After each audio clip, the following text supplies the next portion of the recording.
Hello အားလုံးပဲမင်္ဂလာပါရှင်အဲ့တော့အခြေအနေလေးဖတ်ပေးမယ် reading လေးကကြတော့ကိုယ့်အတွက်ပေါ့နော်ကံကောင်းခြင်းတွေဘယ်လိုပုံစံမျိုးနဲ့ရောက်ရှိလာမှာလဲပေါ့နော်အဲ့ဒီကောင်းတဲ့နဲ့ဖတ်ပေးမှာဖြစ်တယ်ပေါ့နော်အဲ့တော့အခုချိန်က retrograde ကာလကြီးလည်းဖြစ်နေတာဆိုတော့ဒီ universal test တွေကိုအနေနဲ့အများစုတို့လိုခံနေရတဲ့သူလေးတွေရှိရပေါ့နော်ချိုးချောင်း relationship နဲ့ပတ်သက်ပြီးတော့အစဉ်ပြေမှုလေးတွေရှိတယ်ချိုးချောင်းကျမ်းမာရေးငွေကြေးပေါ့နော်အမျိုးမျိုးဘက်ကနေပြီးတော့ဒီ universe ကနေပြီးတော့ test တွေစစ်နေတဲ့ကာလမျိုးဖြစ်ပါတယ်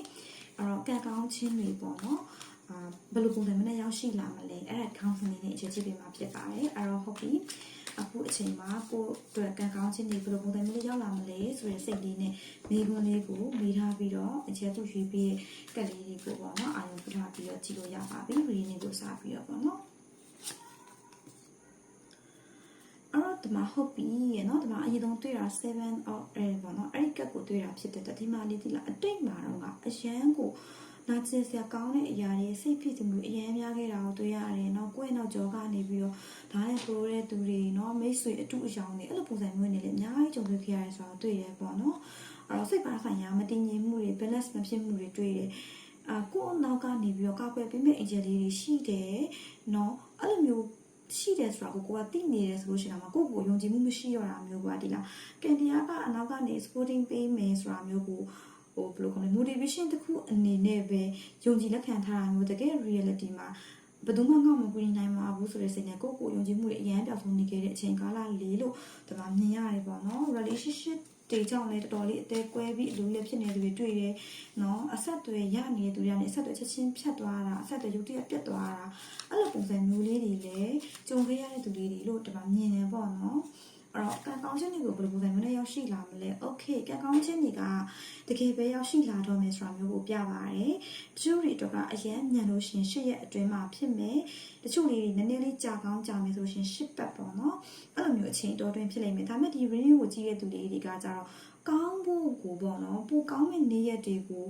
ဒီလိုမျိုးအခုလိုမျိုးပေါ့နော်လောကရန် test တွေရင်ဆိုင်နေရတဲ့ဂျားတွေကကိုယုံကြည်ရဲတဲ့သူလေးတော့ဖြစ်တယ်ကိုယ့်ကိုယ်တိုင်ယုံကြည်မှုနည်းနေတာအနာဂတ်မှာတော့ငါတို့အတွက်ကောင်းတဲ့အရာတွေရှိလာနိုင်ပါသေးတယ်ဆိုပြီးအတင်းထားကြတာပေါ့နော်အဲ့လိုမျိုးစိတ်ဆွမ်းအားအရင်ပြင်းနေဆိုတာတွေ့ရတယ်အဲ့တော့ကံကောင်းခြင်းတွေကလည်းကိုယ့်ရှိကိုတကယ်ပဲအနေနဲ့ရောက်ရှိလာမှာအဓိကတော့ကိုယ့်ရဲ့ manifest တဲ့ဆွမ်းအားကြောင့်ပေါ့နော် universe ကကိုယ်စုအဖြစ်ပေးမဲ့ပုံစံမျိုးပေါ့နော်ကံကောင်းခြင်းကိုအဲ့လိုပုံစံမျိုးလေးကိုအခြေတွေ့တယ်အဲချို့ကြတော့ကိုယ်ကိုယုံကြည်မှုအရင်နည်းနေပြီး self love တော်တော်လေးပြောင်းဆုံးနေသူတွေတော့ရှိမယ်အဲ့လိုမျိုးလေးတွေကတော့ကြာမယ်ဆိုရင်ရှင်းလောက်ဝင်ချင်တော့ဒီတော့ကြာနိုင်တယ်ပေါ့နော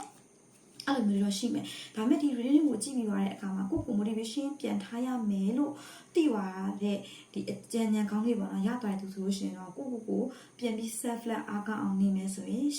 ်ရှစ်ရက်အဲ့လိုမျိုးအချိန်အတွင်းမှာကိုလိုချင်တဲ့တည်ကောင်းတွေကိုလိုချင်တဲ့ညော်မှန်းတဲ့ဘဝရည်ရွယ်ချက်တွေပြည့်ဝလာဖို့ရှိပါတယ်เนาะအဲ့လိုပုံစံဒါပေမဲ့ကိုကတော့ဘယ်လိုခေါ်လဲ action ယူဖို့တော့လိုမယ်ပေါ့နော်ဒီကက်လေးကပြနေတာကကြတော့အရာရာကိုနော်ကန်ကိုအားကိုးလို့မရဘူးကံဉာဏ်ဝရိယဆိုတာမျိုးရှိရဲပေါ့နော်အဲ့တော့ကိုယ့်ရဲ့ဉာဏ်ကိုလွှာသုံးမယ်ဝရိယအားစိုက်ထုတ်မှုလိုအပ်တယ်ပြီးတော့ဝရိယအားစိုက်ထုတ်တဲ့ဆိုတဲ့နေရာမှာလေးဒီကအချိန်ကောင်း right time မှာအားစိုက်ထုတ်ဖို့လိုရပေါ့နော်တချို့ကျတော့ကိုယ့်အတွက် right time အချိန်မပေးသေးဘူးမပေးသေးတဲ့အချိန်မှာအားစိုက်ထုတ်ပြီးပြတော့ဖြစ်လာမှလည်းဖြစ်မလာသေးဘူးလားဆိုပြီးတော့ဒီ timing တွေကိုစိတ်မရှိရမျိုးလေးတွေလည်းဖြစ်တယ်အဲ့ကြောင့် universe ကပုံပြီး text စစ်လိုက်တဲ့အခါမှာကိုယ့်ရဲ့ကံကောင်းခြင်းတွေက delay ဖြစ်သွားတယ်နှောင့်နှေးသွားတယ်အဲ့လိုပုံစံမျိုးလေးတွေရှိရပေါ့နော်အဲ့တော့အတိတ်ကအမှားတွေကိုသင်ခန်းစာယူပြီးတော့အမြန်ဆုံးပြင်ဆင်မယ်ဆိုလို့ရှိရင်တော့ကိုယ့်အတွက်ကံကောင်းခြင်းတွေကအမြန်ဆုံးရောက်ရှိလာဖို့ရှိပါတယ်နော်အဲ့တော့နောက်တစ်ခါအနေနဲ့ရထပ်ပြီးတော့ကြည့်ပေးပါမယ်အဲ့တော့ဟုတ်ပြီနောက်တစ်ခါကဘာတွေ့လဲဆိုတော့ okay ပေါ့နော်ဒီမှာချက်တွေ့ရတာဒီမှာ queen energy ကိုတွေ့ပါတယ်အဲ့တော့အမြန်ဆုံးကိုချစ်ပေးတတ်တဲ့သူတွေကအမြဲဆုံးကိုလိုချင်တဲ့သတင်းစကားအရာကိုလိုချင်တဲ့အဆက်အသွယ်ကောင်းတွေပြန်ရမယ်။ Okay တမန်တော်တက်ကထပ်တွေ့တာကတော့တေချာတယ်เนาะ twin flame connection တွေပါမယ်เนาะအဲ့လိုမျိုးလူမျိုးလေးတွေကအဆက်အသွယ်ပြတ်သွားအရင်ကိုကြာနေပြီတချို့ကနှစ်ထက်တောင်ရှိရတချို့ဆိုရှင်တော့တလောက်ဝင်ချင်တော့ရှိတယ်အဲ့လိုလူမျိုးလေးရှိမယ်တချို့ကြတော့ပေါ့เนาะဘယ်လိုခေါ်လဲတော်တော်လေးကိုကြာမြင့်နေတဲ့အိုးဆိုးတွေပေါ့เนาะ20လောက်ကိုဘယ်လိုခေါ်မလဲ connection ပြတ်တော့သွားတဲ့သူလေးတွေရှိမယ်အဲ့လိုလူမျိုးတွေကတောင်မှပဲမထင်မှတ်ပဲနဲ့ရုပ်တရက်ကိုရှိဆက်သွယ်လာတာမျိုးသူ့သတင်းစကားတွေကြားရတာမျိုးအထီအောင်ဖြစ်နိုင်တယ်เนาะ20ကျော်တာတော်တော်လေးကိုကြာနေသူတွေပေါ့နော်ဒီမှာသူချာအဲ့ဒီပေါ့နော်ကံကောင်းခြင်းတွေတစ်ခုပါလာတာလေးကိုအချက်တမှာတွေ့ရတယ်เนาะအဓိကကတော့အဲ့ဒီ လူတွေပေါ်မှာရှင်းရှင်းမြတ်တာအပြည့်ထားမယ်ကိုကိုလည်းအပြည့်ဟိုချစ်မယ်ပေါ့နော်အဲ့ဒီ energy ကပဲကိုအကောင်းဆုံးသောကံကောင်းခြင်းတွေကိုယူဆောင်လာပြီးမှမျိုးတွေ့တယ်ဒီနောက်ဆုံးကက်ကလေးကကျတော့ဗာပြောထားလဲဆိုတော့ okay ကိုပေါ့နော်စိုက်ပြိုးထားတဲ့အပင်တွေကိုကိုယ်ပြန်နေချုပ်သိမ်းရတယ်ဆိုတဲ့ပုံစံမျိုးပေါ့နော်ဒါကန်ကန်ကြီးအကြောင်းတရားပဲပေါ့နော်အဲ့လိုပုံစံမျိုးလေးကိုတွေ့ရအဲ့တော့ကိုအရှင်တုံးကဘလို့အရာတွေစိုက်ပြိုးခဲ့လေအဲ့ဒီအရာတိုင်းပြန်နေရရှိမှမျိုးတွေ့ရပါတယ်တေချာတာကတော့ဒီ reading ကိုကြည့်ရတဲ့သူတွေကကောင်းတာလေးတော်တော်များလောက်ထားပုံပဲ angel လေးတွေကလည်းနောက်မှာဆောက်ရှောက်ပေးနေရဲ့ကိုမျှော်လင့်ထားတဲ့ပေါ့နော်အတီးပွင့်တွေကိုပြန်နေခံစားရမယ့်အချိန်တချို့ကျတော့ငွေကြေးအမြောက်အများရပါလိမ့်မယ်အခုကနေစပြီးတော့ခုနှစ်ပတ်သို့မဟုတ်ခုနှစ်လအတွင်းမှာတချို့ဆိုထိပေါက်တဲ့ပုံစံမျိုးရှိအချင်းမြင်ရတယ်ငွေအလုံးအရင်းဝင်လာမှမတွေ့ရတယ်နော်တချို့လေးတွေကခုနှစ်ပတ်အတွင်း350နဲ့အထက်ဝင်လာတာမျိုးလေးတော့ရှိနိုင်ပါတယ်နော်အဲ့လိုပုံစံမျိုးအဲ့တော့အချိန်ကို patient ထားဖို့လိုအပ်တယ်စိတ်ရှည်တည်ခံဖို့လိုအပ်တယ်ပေါ့နော်ငါလုပ်တဲ့အရာတွေကအများကြီးကောင်းတာလုပ်ခဲ့ပါဘလို့ငါအတွက်ဒါတွေပြန်မလာသေးတာလဲဆိုတဲ့ timing ကိုပေါ့နော်မယုံကြည်တဲ့သူလေးတွေတန်တရားဖြစ်တဲ့သူမျိုးတွေပါတယ်ဆိုလို့ရှိရင်အဲ့ဒါအတွက်စိတ်မပူနဲ့ကိုယ့်အတွက်အချိန်ကောင်းလေးရောက်လာလိမ့်မယ်လို့အချိန်ကတော့ဒီမှာမြင်ပါတယ်အဲ့တော့ငွေကြီးအဆင်ပြေတဲ့သူတွေငွေကြီးအဆင်ပြေတာကိုမြင်တယ်လို့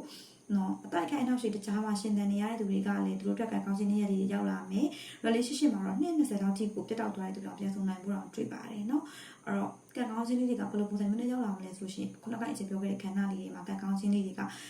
ခုနကအချိန်ပြောခဲ့တဲ့ timing လေးတွေအတွင်းရောက်ရှိလာပါလိမ့်မယ်အဲ့တော့နော်အဲ့တော့ဒီ reading ကိုကြည့်ရတဲ့သူလေးတွေက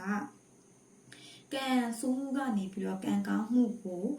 အလွယ်တကူမြန်ချက်ချင်းရောက်ရှိလာတော့မယ်သူမျိုးလေးဒီ reading နဲ့ပို့ပြီးကိုင်းလိမ့်မယ်လို့အကျေကတော့ယုံကြည်မှုရှိရှိနဲ့ပေါ့နော်ဒီ reading ကိုပြောချင်တယ်နော်ဖတ်ပေးလိုက်ချင်ပါတယ်အဲ့တော့ဟုတ်ပြီအဲ့တော့အကျေရှိမှာပေါ့နော်ဒီလိုမျိုး reading လိုမျိုး personal reading မိရှင်နေဆိုရှင်ကျမ်းမာရေးလားနော်ငွေကြေးအတွက်လားဒါမှမဟုတ်အချစ်ရေးလားအဆက်တက်ပြတ်နေတဲ့အတွက်မိရှင်တာဒါမှမဟုတ် connection ဆက်ချင်တာလားပေါ့နော်အဲ့ဒီအကြောင်းအရာလေးတွေကိုအကျေရှိမှာ personal reading လေးတွေယူပြီးတော့မေးနိုင်ပါတယ် CP မှာလာပြီးတော့ဆက်တင်နိုင်ပါတယ်ဟုတ်ကဲ့ကျေးဇူးများတင်ပါတယ်နော်